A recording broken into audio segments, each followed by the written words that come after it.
Confrontés à une forte baisse des réserves d'eau, les responsables de plusieurs grandes villes marocaines ont mis en place en juillet des mesures visant à empêcher l'utilisation incontrôlée de l'eau potable à d'autres fins que la consommation. À Rabat, la capitale, les stations de lavage de voitures ont reçu l'ordre de fermer leurs portes pour réduire le gaspillage d'eau, des décisions qui ont affecté la vie des habitants de la ville. La décision est très difficile pour moi car j'ai l'habitude de recourir à une station de lavage pour que ma voiture soit propre. Mais maintenant, malgré la vie déjà bien remplie, je suis obligé de nettoyer moi-même ma voiture de temps en temps.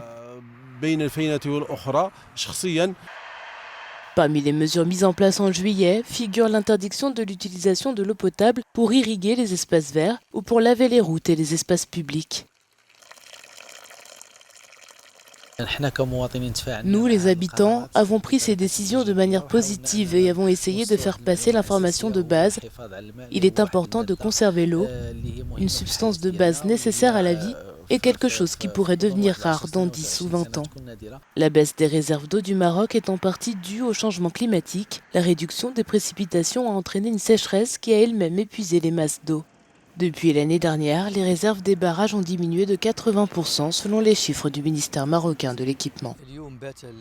Aujourd'hui, la situation des réserves d'eau au Maroc est devenue préoccupante, comme c'est le cas dans les pays voisins en raison des conditions du changement climatique et de la rigueur de cet été qui a apporté des températures élevées.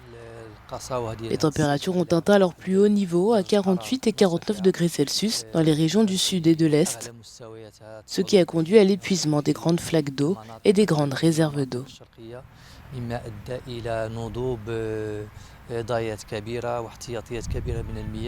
Le gouvernement prévoit d'agir dans les prochaines années pour éviter une crise de l'eau. L'un de ses objectifs, construire 100 grands barrages, 1000 petits barrages et 20 usines de dessalement de l'eau de mer d'ici 2030.